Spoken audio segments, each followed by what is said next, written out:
Lewis Hamilton est arrivé à Suzuka en sachant exactement ce qui était en jeu après un début de saison tumultueux, avec un week-end d'ouverture difficile en Australie, suivi d'une disqualification douloureuse en Chine. Cela devait être un nouveau départ, un tournant, une chance de montrer enfin ce qu'il pouvait accomplir avec Ferrari. Mais ce qui s'est déroulé lors de la séance de qualification a laissé Hamilton visiblement frustré, l'équipe inquiète et a de nouveau soulevé des questions sur les limitations fondamentales du SF25. Il est devenu évident que le partenariat de Hamilton avec Ferrari, bien que prometteur, est entravé par une série d'erreurs stratégiques continues et de compromis dans les réglages. Le dernier épisode, une séance de qualification à Suzuka, a révélé combien la philosophie actuelle de réglage de Ferrari est devenue délicate et problématique. Et c'est ce que nous analysons aujourd'hui. Les ajustements de la hauteur de caisse, les problèmes d'équilibre, l'effet domino en provenance de Shanghai, et la manière dont tout cela a contraint Lewis à lutter contre un sous-braquage, à sacrifier la force aérodynamique descendante et, finalement, à se qualifier bien en dessous des attentes de lui-même et de l'équipe. Dès les premières séances d'essai du week-end, il était clair que Ferrari marchait sur des œufs en ce qui concerne le réglage du SF25. Après la disqualification de Hamilton en Chine, résultat d'une usure excessive de la planche provoquée par le fait que la voiture roulait trop bas, l'équipe a été contrainte de prendre des mesures de précaution au Japon, à savoir qu'ils ont relevé la hauteur de caisse de la voiture, un changement qui peut paraître minime, mais en Formule 1, chaque millimètre compte, et celui-ci a eu d'énormes conséquences. En augmentant la hauteur de caisse, Ferrari a effectivement retiré l'une des rares forces du SF25, sa capacité à générer une force aérodynamique descendante constante près du sol. Cela a laissé Hamilton au volant d'une voiture qui semblait déséquilibrée, imprévisible et, ce qui est le plus critique, difficile à exploiter dans les sections à grande vitesse. La hauteur accrue, la sortie de la fenêtre aérodynamique optimale, provoquant une instabilité et une perte de confiance au volant. Ce qui a suivi lors de la qualification fut une série frustrante de séances durant lesquelles Hamilton n'a pas réussi à obtenir les réglages adéquats de la voiture, parvenant à peine à atteindre la troisième phase de qualification, et lors de la dernière manche décisive, il n'a pu obtenir mieux que la 8e position, avec un retard de plus de 6 dixièmes sur le rythme de tête. Pour un pilote du calibre de Hamilton, dans une voiture qui était censée lutter pour atteindre le podium, ce résultat fut profondément décevant. Après la séance, Hamilton ne s'est pas retenu et a clairement exprimé que le problème de la hauteur de caisse continuait d'avoir un impact sérieux. Dans ses propres mots, il roulait plus haut que souhaité, conséquence directe de ce qui s'était passé à Shanghai. Ce n'était pas simplement un petit compromis, mais un changement significatif qui a altéré l'équilibre et la sensation globale de la voiture. Il a également révélé qu'il et l'équipe avaient pris des directions différentes en matière de réglage, bien que cela fasse parfois partie d'une stratégie plus large de collecte de données ou d'exploration de nouvelles fenêtres de performance.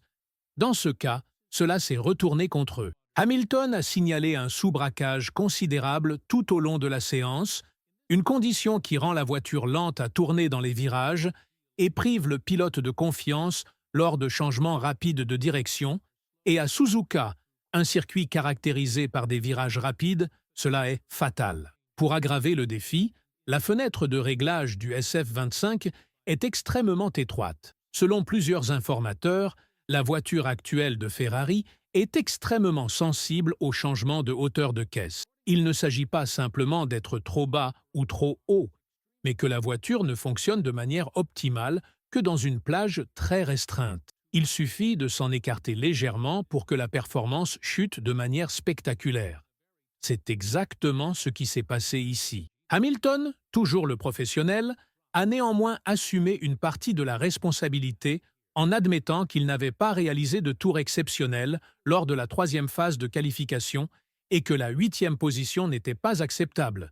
Mais entre les lignes, il est évident que la voiture ne lui a pas offert la plateforme nécessaire pour performer. Il ne s'agissait pas de conduire de manière excessive ou de commettre des erreurs, mais d'être contraint à des compromis en raison de problèmes structurels plus profond dans le comportement du SF-25. Ce qui rend tout cela encore plus frustrant, c'est qu'il y avait déjà des signes réels de potentiel au début du week-end. Ferrari espérait que les mises à jour issues du travail sur simulateur et les nouveaux réglages de la dynamique de la suspension arrière permettraient à Hamilton d'aborder Suzuka avec plus de confiance. Mais tous ces progrès ont été éclipsés par les modifications nécessaires pour éviter une nouvelle disqualification, et cela s'est fait au détriment de la vitesse. En prévision de la course, Hamilton reste optimiste. Il y a une possibilité de pluie et il a clairement indiqué qu'il accueille cette éventualité, déclarant qu'il adore la pluie. Car habituellement, lorsqu'on a une séance de qualification comme celle-ci, on espère de la pluie. C'est une mentalité typique de Hamilton qui embrasse le chaos et recherche des opportunités là où d'autres pourraient hésiter. Mais ne vous y trompez pas. Partir de la 8e position signifie qu'il devra mettre en œuvre une stratégie parfaite, un départ fort et possiblement bénéficier d'une aide des conditions pour remonter dans la course. La plus grande préoccupation reste cependant la tendance sous-jacente. Ferrari continue de lutter semaine après semaine contre les mêmes problèmes fondamentaux. La sensibilité à la hauteur de caisse, des fenêtres de réglage étroites et une voiture qui devient considérablement plus difficile à piloter dès que des compromis sont faits. Pour Hamilton, qui est venu à Maranello en quête de ce titre insaisissable, il s'agit d'une situation qui nécessite de la patience, mais également des améliorations décisives de la part de l'équipe. Ce qui rend cette situation si captivante, c'est qu'elle va au-delà de simples mesures de performance. Nous assistons à l'une des plus grandes figures de l'histoire de la Formule, un navigant dans les complexités d'un environnement entièrement nouveau, une équipe légendaire avec d'énormes attentes, mais également avec des limitations très réelles. C'est une équipe qui possède passion, pédigré et ambition, mais qui, en ce moment, peine à assembler toutes les pièces de manière à offrir des résultats constants pour Hamilton. Ce chapitre chez Ferrari ne concerne pas uniquement la vitesse. Il s'agit de l'héritage, de savoir s'il peut accomplir ce que tant d'autres avant lui ont tenté et échoué à faire, maîtriser Maranello et, ce faisant, créer quelque chose de véritablement historique. Mais ce chemin n'est jamais facile. Et ce que nous voyons ici est un exemple brut et sans filtre de ce que l'on obtient lorsqu'un champion repousse les limites d'une équipe qui tente encore de retrouver son identité. Suzuka, à bien des égards, a mis en lumière l'équilibre fragile entre innovation et stabilité au sein du département technique de Ferrari. La tentative de résoudre un problème en Chine a créé un nouveau problème ici, au Japon. Il ne s'agit pas simplement d'un problème de réglage isolé, mais d'un symptôme d'une lutte plus vaste pour comprendre le véritable comportement du SF-25 sous pression, dans des conditions de piste en évolution et entre les mains d'un pilote qui attend et exige la précision.